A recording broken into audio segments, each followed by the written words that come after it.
been taking a real deep dive with trying to figure out how we can get more and more people behind us with this Lane Bryant murder. It's been 18 years. It hasn't been right. It hasn't been good. That killer with those cornrows and those green beads right where his cheeks are, right where the top of his cheek, his green beads, that guy is suspect, okay? That guy needs to be caught. He is a piece of garbage. He killed, let's recap again, because I'm just so passionate about this. I need to recap. He's killed 5 people, 5 women, innocent women, on a cold Saturday morning in February in Tinley Park, Illinois. It was freezing out. These people are just trying to make a living. They're just coming to work on a Saturday. They have kids, they have family members, they have so much. And I'm gonna pull up my computer here. And, oops, what happened here? And it's horrible. Actually, I'm gonna move it just a second if you guys can bear with me here.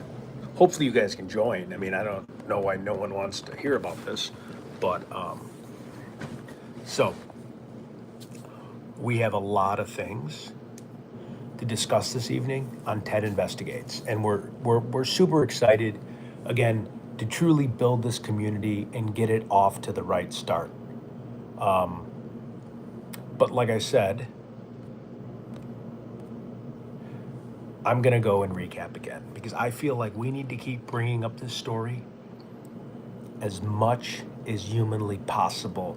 So I really want to take a deep dive here because it's driving me crazy. So I'm just gonna go on Google here with everybody and we're gonna see what we can do.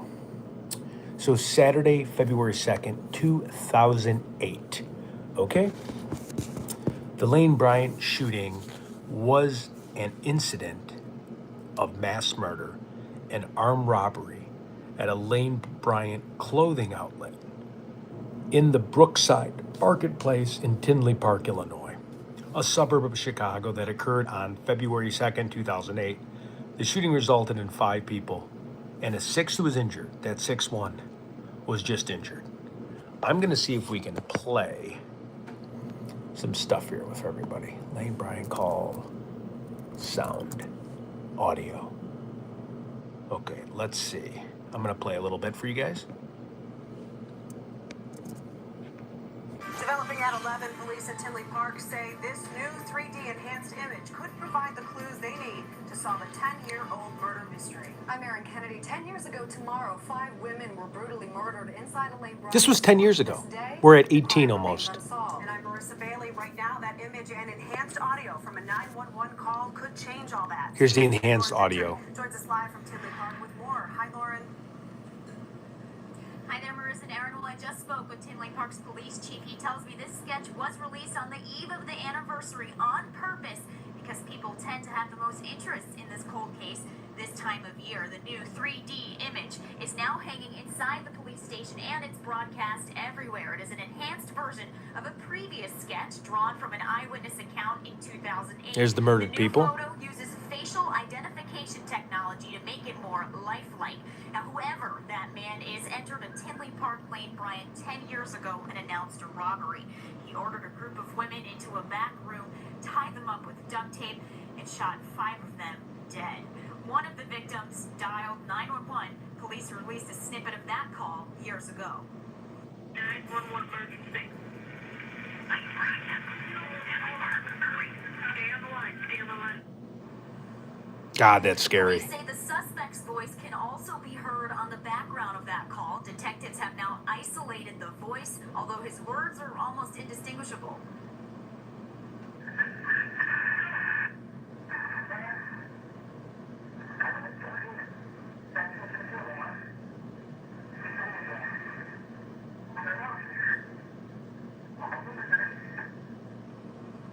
Tinley Park's chief says 1 to 2 new tips come in on the case every week. They hope This sketch and voice recording will give them even more leads. Can you believe it's been 10 years? 10 year, 18 now. 18. Time goes by, but we've worked on it steadily for 10 years. Continue to work on it. Man, this guy does not look like a guy that's competent. Now, in honor of this decade-long anniversary, a special prayer service will be held tomorrow. It starts at noon.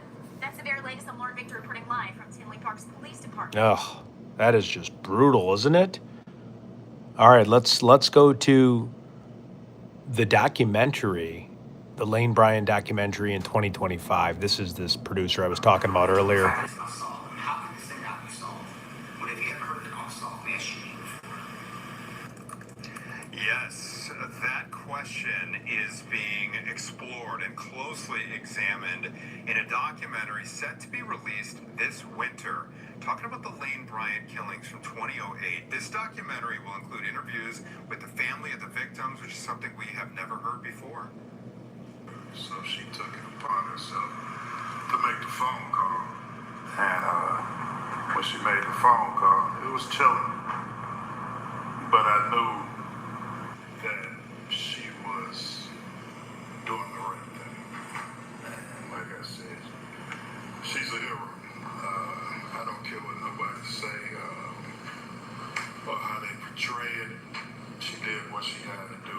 And like I said, some people said she could have went out the back door. I don't know. I wasn't there. But if she could, she still was not going to leave without those things. That is the brother of victim Rhoda McFarland. She was the manager of the store. She called 911. A second woman who survived that attack helped police create this sketch of the suspect. Look at that green bead. Two key pieces of evidence and two reasons why many question how this was never solved after 17 years. And one of those people questioning why this is never solved is documentary filmmaker Charlie Min, joining us now in studio. Charlie, thank you for being here. Good morning. Good morning to you. Tell us what inspired you to create this piece of journalism 17 years after these murders took place. Anthony, simply put, it's unsolved. So this thing needs resolution. It's crying, screaming for justice. And I said it yesterday, this is the largest unsolved mass shooting in the nation today. Which police department would want that distinction?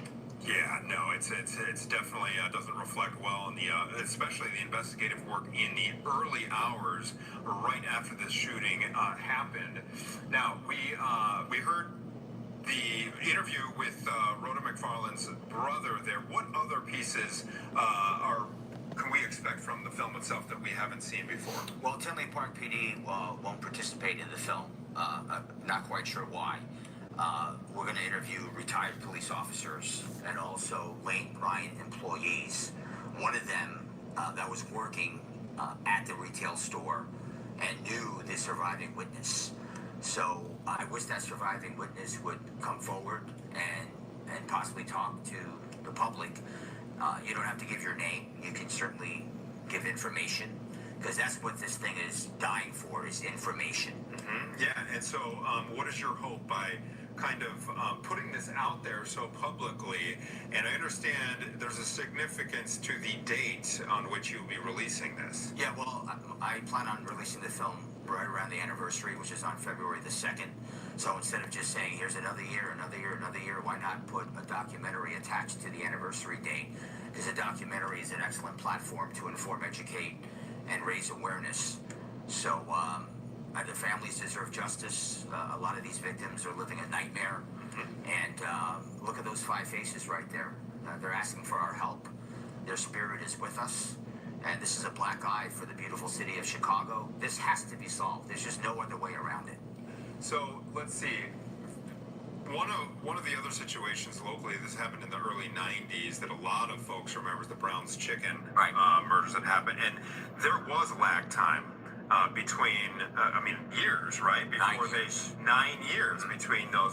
Could a similar thing, is it possible with this case as well, with DNA technology and that kind of thing? Absolutely. The Brown's Chicken mass shooting, that was solved for 2 reasons. A, the killer started talking about it, and the girlfriend of the ex-girlfriend turned him in, and then a piece of chicken There was DNA on the piece of chicken that was found in a garbage can.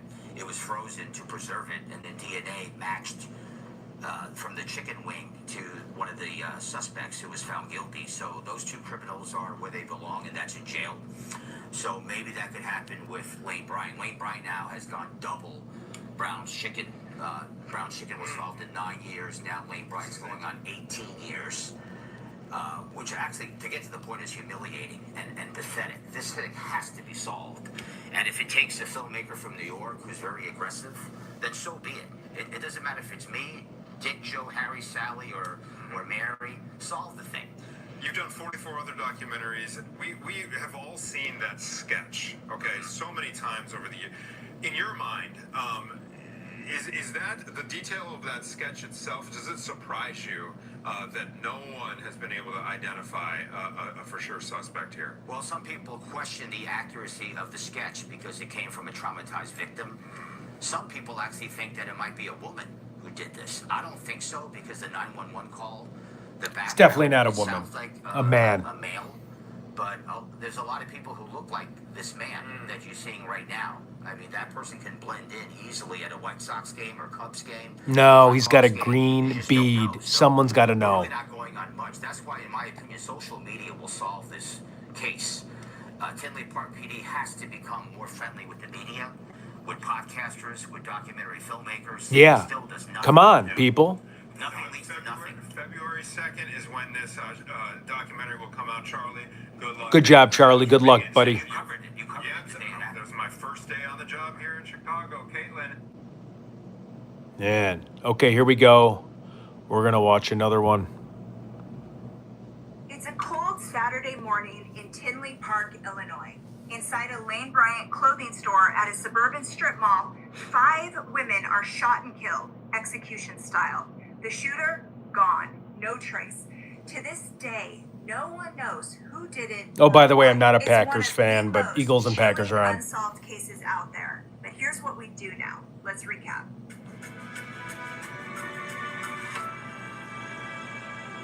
I just want to get the word out. I'm Just using about other 5 podcasts minutes as well. After the Lane Bryant store opens at 10 a.m., this guy knocks on the back door, acting like a delivery man with some paperwork. The employees let him in, and at first it's just normal. He's just chatting with the women inside as Rhoda McFarland, the store manager, calls another store to verify something about a delivery mix-up. But then, about 15 minutes after he gets there, he pulls a gun. He says, "This is a holdup." He forces 2 employees and 2 customers into the back room, makes them bind each other's hands and mouths with duct tape, and he shoves them face down on the floor and covers their heads with clothing. And then he grabs their wallets and jewelry. Now, as all of this is going down, 2 more women walk into the store. The guy grabs them too, forcing them into the back with the others. And just like the rest, they're tied up, robbed. At least one of them is fondled. Now he's trying to control 6 people. But what he doesn't know, Rhoda has a Bluetooth earpiece in, and she manages to call 911, even though she's tied up too. Now, by this point, he's been in the store for almost 40 minutes. Dispatch logs show Rhoda's call comes in at 10:44 a.m. 911 emergency.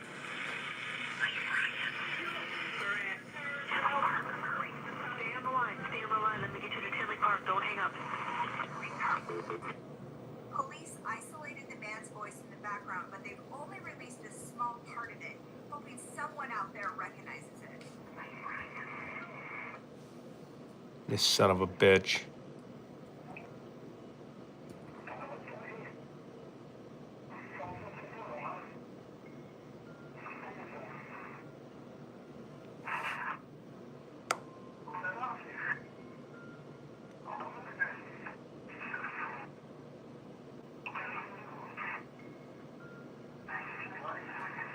Seconds later, all 6 women are shot in the back of the head, execution style. There's only one survivor, the store's part-time employee. At 10:46 a.m., the first police officer gets to the store.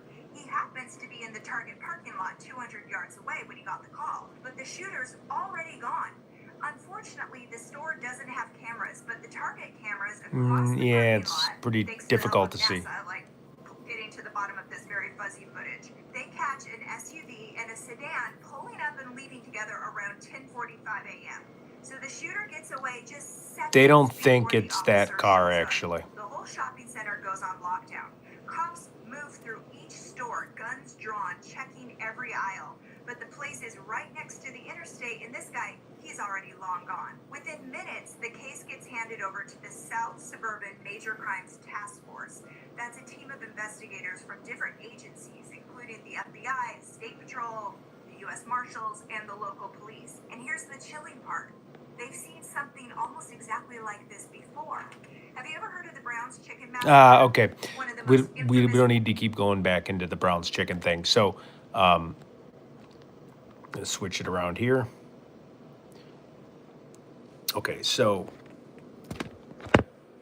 let me delete that. So I think it's very interesting, the fact that he pretended he was a delivery driver and doing a delivery, and he actually had paperwork.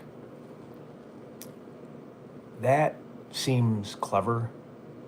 You know, when you're thinking about a drug addict, you know, you're probably just going to walk into the front of the store. You're tweaking out. You go in the front of the store. You talk to the front person trying to get the money at the front desk. To go in the back of the store, that that's something I forgot about, and I'm glad we watched that YouTube video. Want to give props to the channel is actually called True Crime Recaps. She did a exceptional job breaking that down. But my first true question would be, was it premeditated? Was it planned? Having paperwork and actually thinking through that, that's pretty tricky. I don't know many people that could do something like that or think of something like that on the fly. Be weird going in the back of the store and pretending you're a delivery driver. Was it a delivery driver? Was it someone that has had a job as a delivery driver in the past and has done routes before? Because I've never been a delivery driver, and I would never think of, if I was trying to rob a joint, to go in the back and pretend I'm a delivery driver and actually have paperwork and confuse them. To me, that shows a certain level of sophistication. A little bit perplexed on that. I think if you're showing that type of sophistication, you're not like a tweaker, right? You're not like this complete drug addict. You're somebody that can process and almost are a little bit slick, and I don't want to give him that prop. And then he's saying, you want to be the hero, you want to be the hero. I'm going to lose it.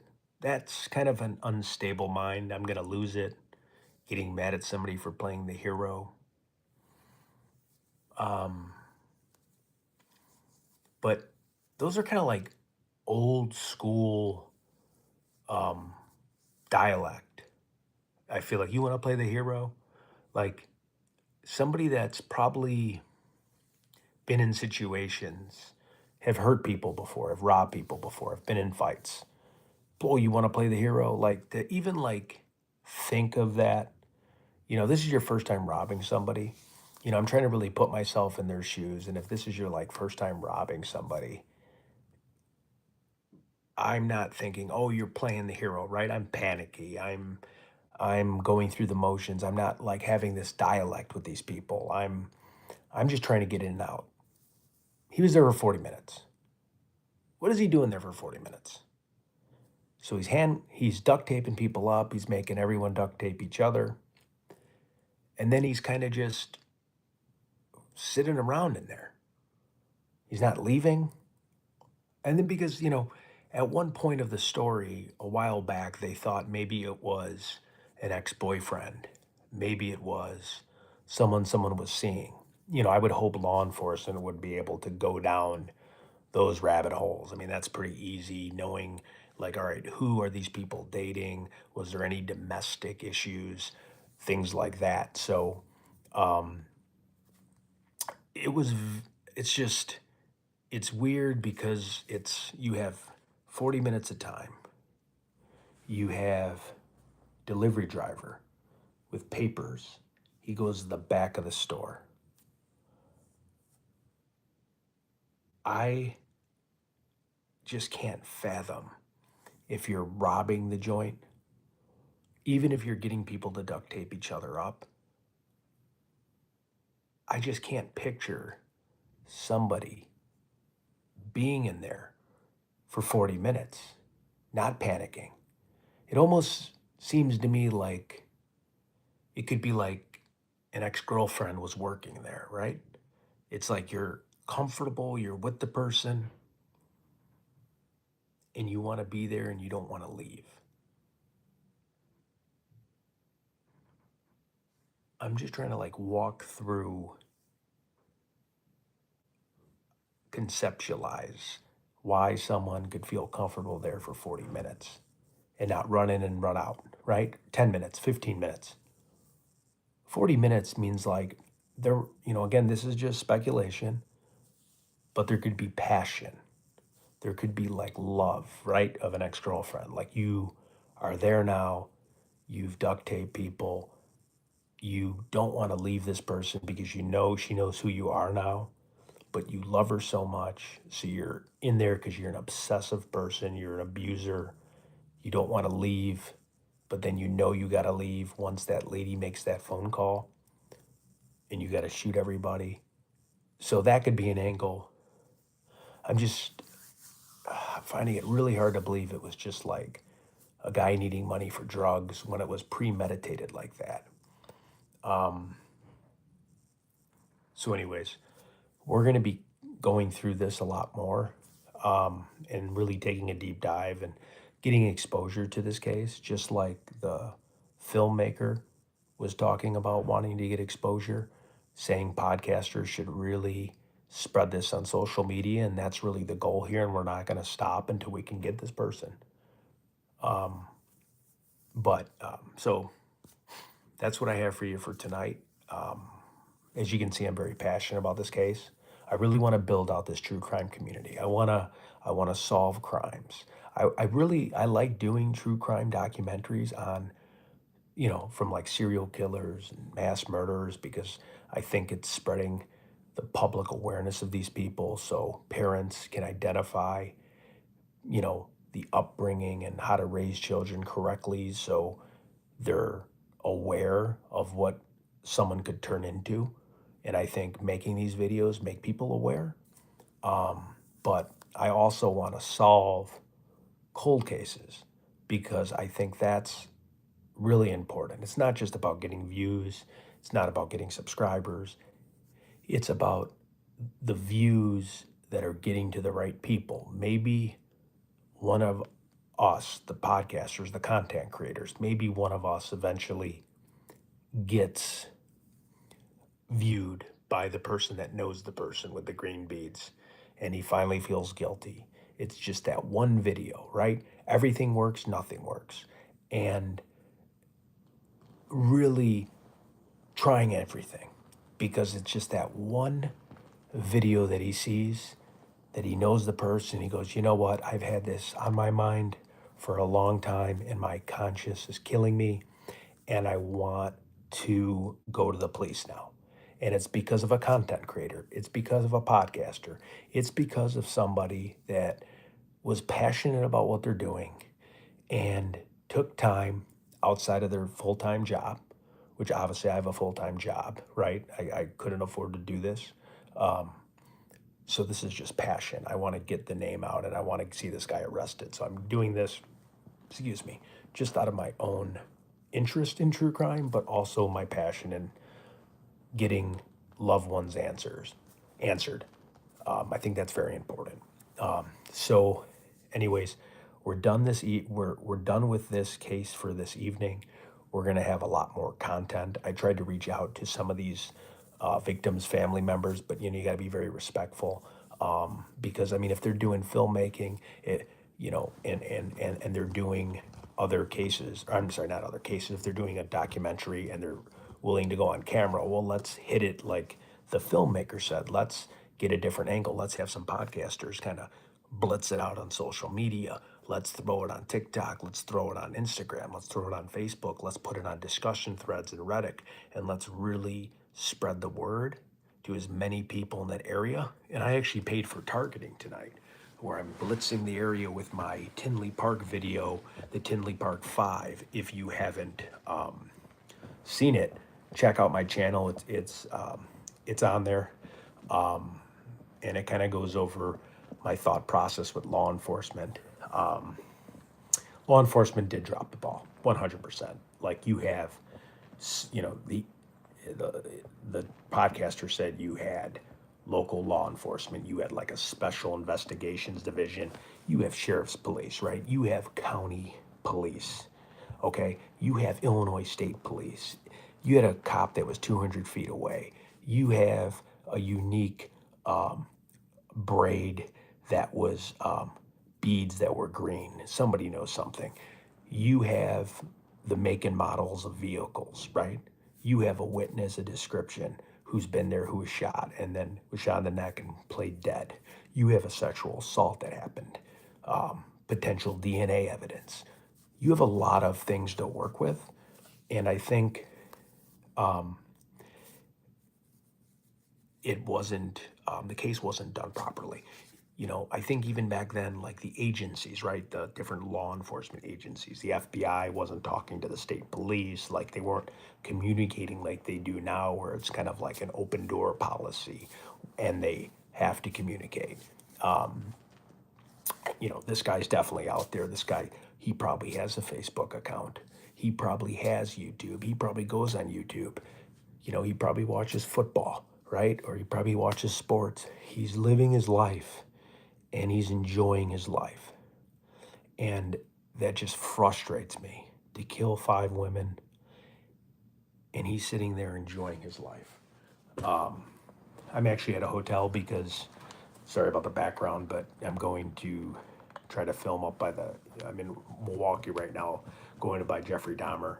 As you knew, a couple weeks ago, I was with Ed Gein, his gravesite. But that was more for fun, to show people content of some locations. But this is the thing I'm passionate about, because if we can catch this guy and we can really find who this is, because you had 5 women, okay, on a February cold morning. They're just trying to make a living, 2 shoppers then coming in, and they get all shot and murdered. It's not right. Law enforcement has to do something to correct it. But please, you know, like I said, if you can subscribe to my channel. Also, there's a link for Buy Me a Coffee. It says 50% of all donations go to helping violent crime victims. I'm thinking about raising it to 100%, because again, I have a job. I don't need the income. So I think if we can have massive donations to these various organizations, that these people can then put it towards the right resources to find and help people. And that's really what it's about. So, you know, thank you again for watching. I'm going to be in Phoenix, Arizona on Wednesday, interviewing the Baseline Killer's ex-wife. For those of you that are not familiar with the Baseline Killer, the guy's in jail. His name's Mark Gaudreau. He had over 77 felonies.